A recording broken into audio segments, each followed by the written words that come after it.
우리 예수님은 죽음의 권세를 이기시고 무덤의 문을 열고 살아나셨습니다. 따라합시다. 예수님은 살아나셨다. 기독교 신앙의 핵심은 예수님의 부활에 있습니다. 죽음의 권세, 사망의 권세, 마귀의 권세, 무덤의 문을 열고 예수님은 살아나셨습니다. 우리에게 생명을 주었습니다. 우리가 사용하는 많은 단어 가운데 많은 사람들이 가장 좋아하는 단어가 사랑이라고 하는 것입니다. 그런데 사실은 사랑보다 더 좋은 단어가 있는데 그 단어가 바로 생명입니다. 예수님은 우리들에게 사랑과 생명을 주었습니다. 아무리 사랑하는 자가 있어도 생명이 떠나가면 더 이상 사랑할 수 없는 것입니다.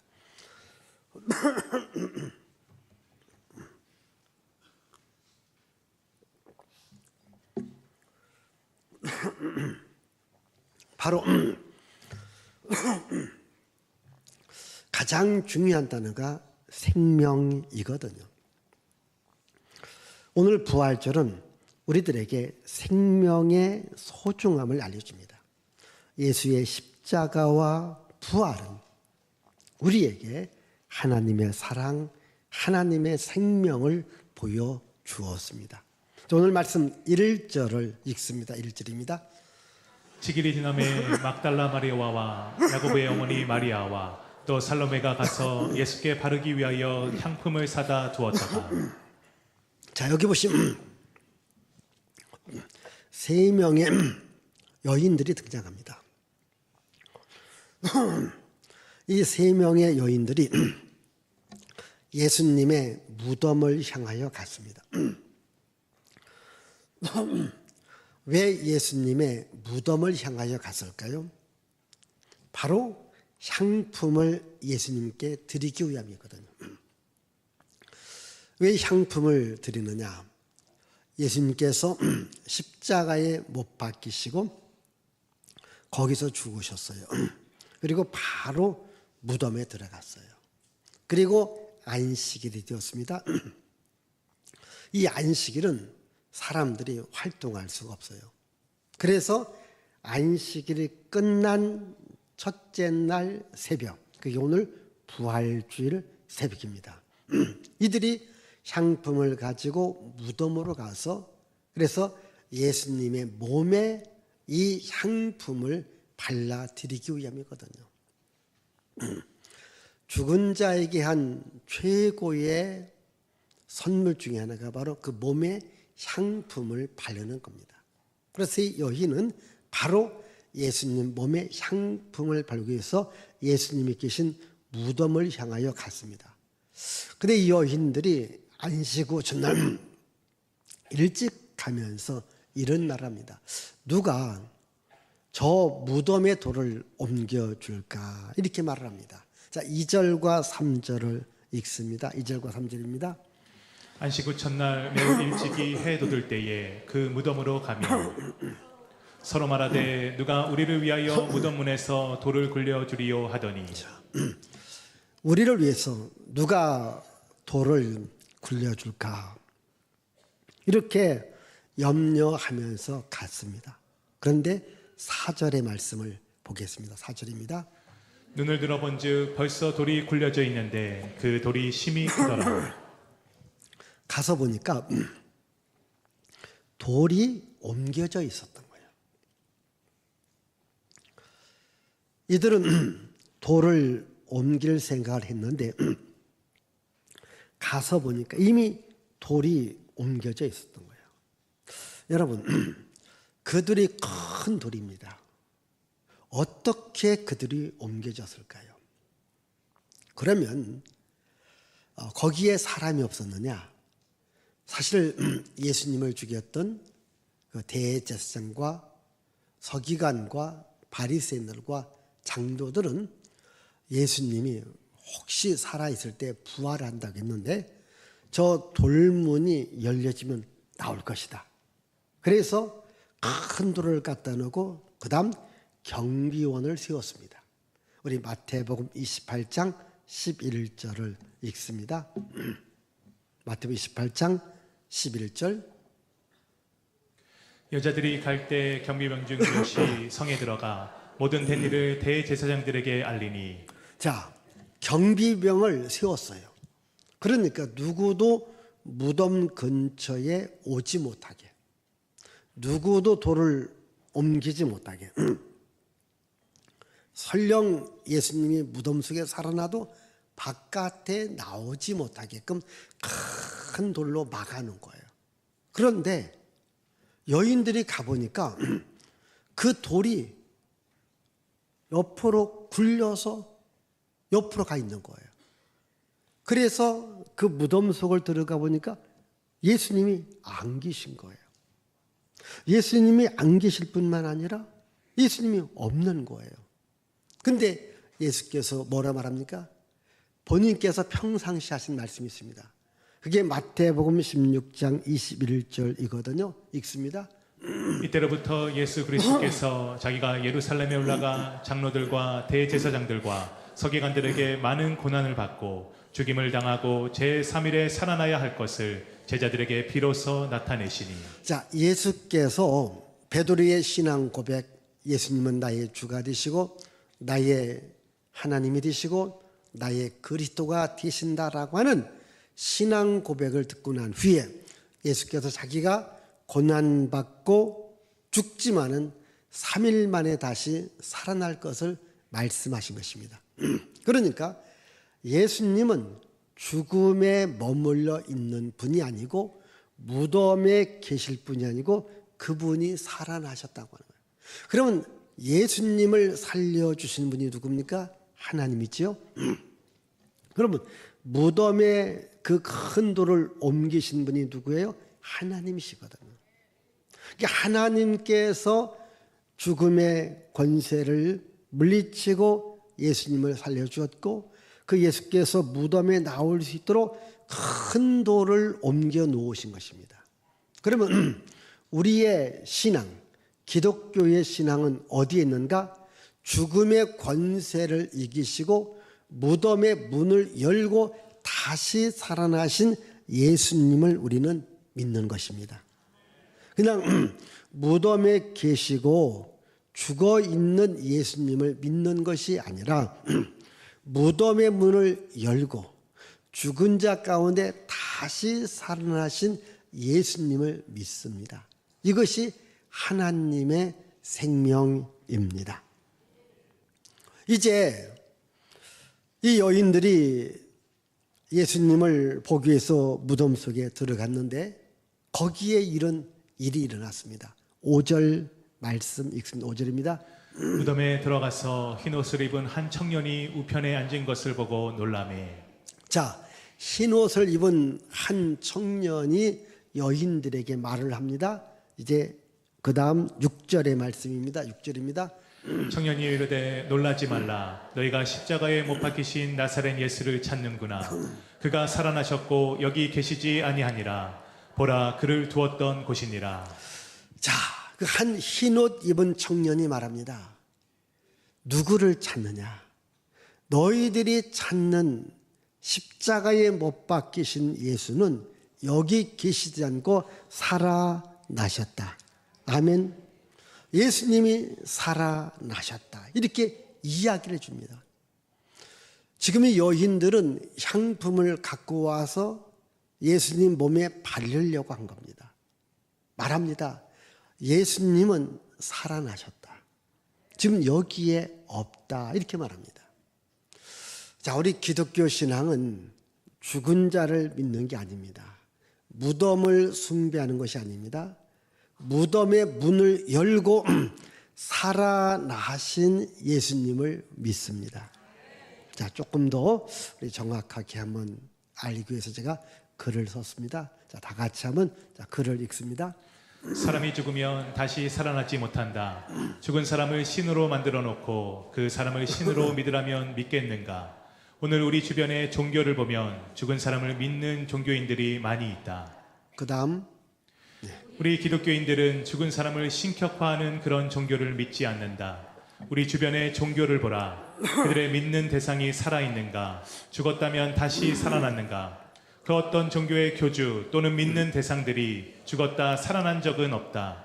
한 번 죽으면 그것으로 끝이 났다. 예, 여러분, 우리 기독교 신앙은 죽은 자를 믿는 게 아닙니다. 살아계신 예수님을 믿습니다. 근데 여러분, 일반 종교를 보세요. 자기들이 살아있을 때는 신이라고 주장했거든요. 근데 죽었어요. 그리고 살아나지 못했습니다. 또 많은 종교들이 죽은 자를 믿어요. 또 죽은 자를 신이라고 자기들이 인정을 해요. 본인이 신이라고 주장했던 사람도 죽었어요. 그러면 살아나야 되지 않습니까?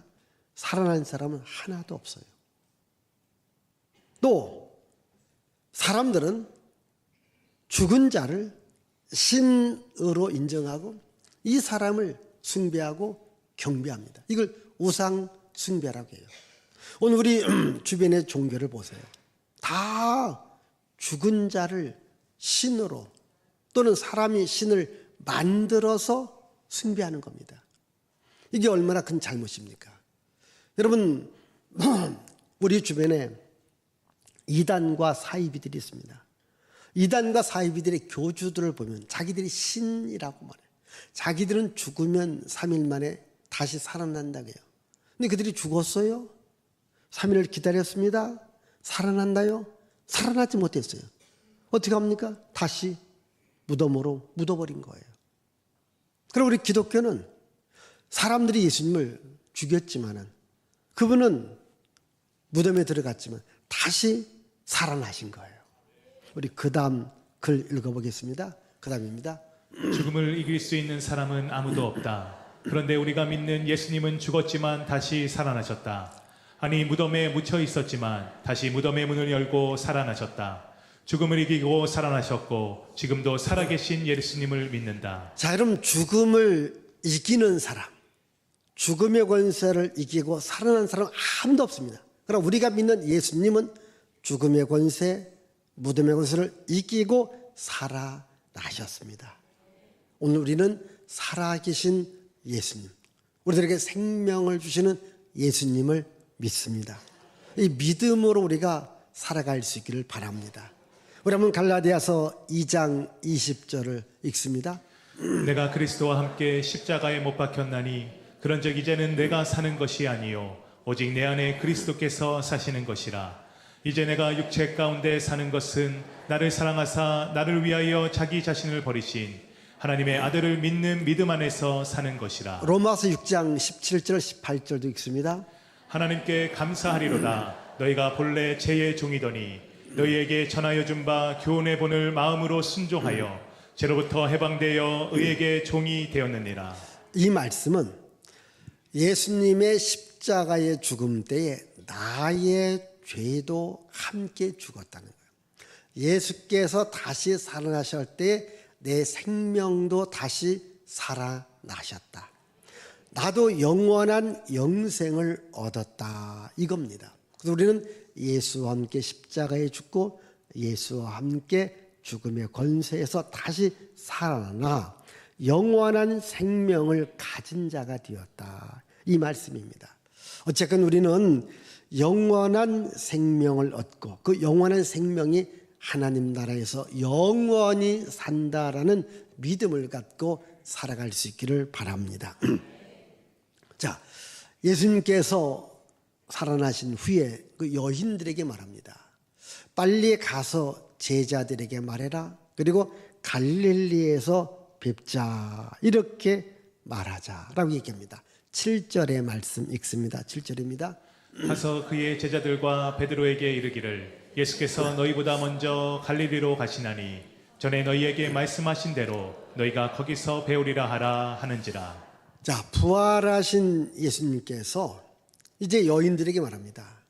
빨리 갈릴리로 가자. 갈릴리에서 제자들을 볼 것이라고 제자들에게 말을 해주라고 이야기합니다. 그러면 왜 갈릴리에서 뵙자라고 얘기할까요? 여러분, 갈릴리는 예수님께서 활동했던 무대고 제자들의 집이 있고 제자들의 직장이 있고 제자들의 삶의 터전. 그래서 예수께서 갈릴리 바다를 다니시면서 제자들을 불렀어요. 우리 마태복음 4장 18절 19절을 읽습니다. 갈릴리 해변에 다니시다가 두 형제 곧 베드로라 하는 시몬과 그의 형제 안드레가 바다에 금을 던지는 것을 보시니 그들은 어부라 말씀하시되 나를 따라오라 내가 너희를 사람을 낚는 어부가 되게 하리라 하시니 21절을 읽습니다. 거기서 더 가시다가 다른 두 형제 곧 세베다의 아들 야고보와 그의 형제 요한이 그의 아버지 세베다와 함께 배에서 금을 깁는 것을 보시고 부르시니. 자, 예수님의 첫 번째, 두 번째, 세 번째, 네 번째 대표적인 제자가 베드로, 안드레, 야고보, 요한입니다. 이 제자들을 다 갈릴리 해변에서 불렀던 것입니다. 그런데 이들은 예수님의 부름을 받고 제자라고 하는 희망을 갖고 예수님을 따라다녔는데 그만 예수께서 아무 저항도 없이 아무 힘도 써보지 못하고 그만 십자가에서 죽으셨어요. 그런데 무덤까지 들어갔습니다. 사람들의 생각으로는 죽고 무덤에 들어가면 끝이라고 생각해요. 더 이상 살 수 있는 희망이 없다고 생각합니다. 제자들도 예수 십자가에 죽고 무덤에 들어가 있는 것을 보면서 자기들의 고향 마을로 돌아간 겁니다. 그래서 예수께서 제자들이 있는 그 갈릴리 마을로 찾아가서 거기서 뵙자 이렇게 이야기한 것입니다. 자, 우리 조금 더 글을 봐가면서 설명해 드릴게요. 읽습니다. 왜 예수님은 갈릴리에서 만나자고 했는가? 제자들이 살았던 마을이고 일했던 마을이고 부르심을 받은 마을이기 때문이다. 갈릴리는 제자들의 생활의 터전이다. 다음. 부활하신 예수님은 오늘 누구를 만나기를 원하는가? 내 삶의 현장에서 일하는 우리들을 만나기를 원한다. 지금 일하는 자리가 어렵고 힘들 수 있다. 부활의 예수님이 오신다면 힘과 용기를 가질 수 있다. 내가 지금 아프고 슬프고 외로운 자리에 있다. 이곳에 부활하신 예수님이 오신다면 치료될 수 있다. 자, 우리가 부활주의를 맞이합니다. 단순한 부활주의를 예배를 드리고 오늘이 부활주일이다. 이것을 아는 것으로 끝나는 것이 아니라 예수께서 부활하셨다. 부활하신 예수님은 어디로 가셨는가? 그게 바로 제자들이 있는 삶의 현장으로 찾아가셨다는 겁니다. 그럼 제자들이 있는 삶의 현장은 어떤 현장입니까? 지금 이들은 예수께서 십자가에 죽었고 무덤에 있기 때문에 슬픔 가운데 있어요. 마음의 소망을 잃어버렸습니다. 그리고 이들은 다시 옛날 본연의 모습을 갖고 살아가게 되었습니다. 바로 예수님은 그 현장에 찾아가서 이들의 슬픔 있는 자들에게 기쁨을 주고 절망한 자에게 소망을 주고 그리고 이들에게 다시 살 수 있다라는 희망을 준 겁니다. 그래서 갈릴리 마을로 간 것입니다. 자, 우리 두 번째 글 읽습니다. 부활하신 예수님은 성전으로 먼저 가지 않고 궁궐로 먼저 가지 않았다. 부활하신 예수님은 어디로 가기를 원하는가? 내가 살아가는 가정에 오기를 원한다. 내가 일하는 직장에 오기를 원한다. 내가 활동하는 곳에 오기를 원한다. 병자들이 있는 곳, 문제 있는 사람들이 있는 곳으로 오기를 원한다. 부활의 예수님이 오셨다면 얼마나 기쁨과 희망이 있는가? 부활하신 예수님은 오늘 나와 함께 동행하기를 원한다. 잘 생각해 보십시다. 예수님은 부활하신 후에 예루살렘으로 가지 않고 궁궐로 가지 않고 지도자들이 있고 권력자들이 있고 부자들이 있는 곳으로 가지 않았습니다. 어찌 보면 예수님을 십자가에 죽이는 일에 선동했던 사람들이 대제사장들, 바리새인들, 서기관들, 장로들입니다. 그러면 아마 여러분 같으면 또 앞에 있는 저 같으면 이들한테 먼저 갈 거예요. 너희들 나 죽였지? 나 살았다. 살아서 돌아왔다. 여러분, 가장 충격적인 이야기가 뭡니까? 내가 그 사람을 다 죽여놨어요. 근데 살아서 다시 돌아와요. 얼마나 무섭겠어요. 그리 안 그래요? 내가 완전히 죽여놨다니까. 다시 못 일어나게. 아예 무덤까지 묻어버린 거예요. 어느 날 살아서 내 앞에 딱 나타나 봐요. 얼마나 무섭겠어요. 예수께서 살아나셨습니다.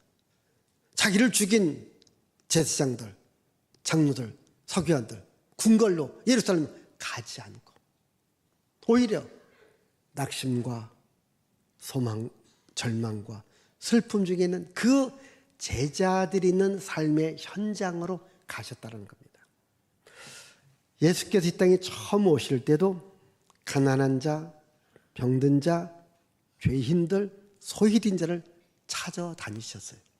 자, 부활하신 후에도 가장 먼저 소외된 자, 슬픔 자, 어렵고 힘든 자를 찾아가신 겁니다.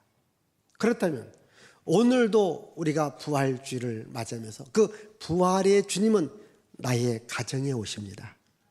부활하신 예수님은 내 직장에, 내 삶의 터전에 오십니다. 나에게 오셔서 나 다시 살아났다. 너도 다시 살아날 수 있다. 너도 다시 일어날 수 있다라. 앉아있지 말라. 주저하지 말라. 누워있지 말라. 일어나라고 우리 주님 말씀하십니다. 오늘 여러분 삶의 현장에서 지치고 피곤하고 넘어지고 쓰러지고 일어날 힘, 일어날 혹시 용기가 없으십니까? 죽음의 권세를 이기시고 사망의 권세를 이기시고 부활하신 예수님을 바라보십시오. 예수님이 오셔서 말합니다. 일어나라. 내가 너에게 새 힘을 주리라. 다시 살아날 수 있다. 내가 너에게 생명을 주리라. 이렇게 주께서 말씀하십니다. 그리고 제자들에게 말합니다. 다시 글을 읽습니다. 부활하신 현장에서 예수님은 부활의 소식을 제자들에게 전하라고 했다. 우리는 이 부활의 소식을 전해야 한다. 실망과 낙심에 빠져 있는 자들에게 부활하신 예수님을 전해야 한다. 어려움과 고난 속에 있는 자들에게 부활하신 예수님을 전해야 한다. 죽음에서 생명을 주시는 부활하신 예수님을 사람들에게 전해야 한다. 아멘. 이제 부활의 소식을 알리라는 겁니다. 여러분들이 부활의 신앙을 갖고 지금도 어렵고 힘들고 죄악 속에 가난 속에 저주 속에 있는 자들에게 생명의 주님, 부활의 주님을 전하시기를 바랍니다. 여러분 자신도 생명의 주님, 부활의 주님을 내 인생의 주인으로 모시며 살아갈 수 있기를 바랍니다. 우리 찬양대의 찬양, 예수님은 누구십니까? 만왕의 왕이 되십니다. 모든 주의 주인이 되십니다. 그 예수의 부활의 능력, 부활의 생명, 또 부활의 일어남의 역사가 여러분 모두에게 있기를 바랍니다. 기도합니다. 살아계신 하나님 아버지 감사합니다.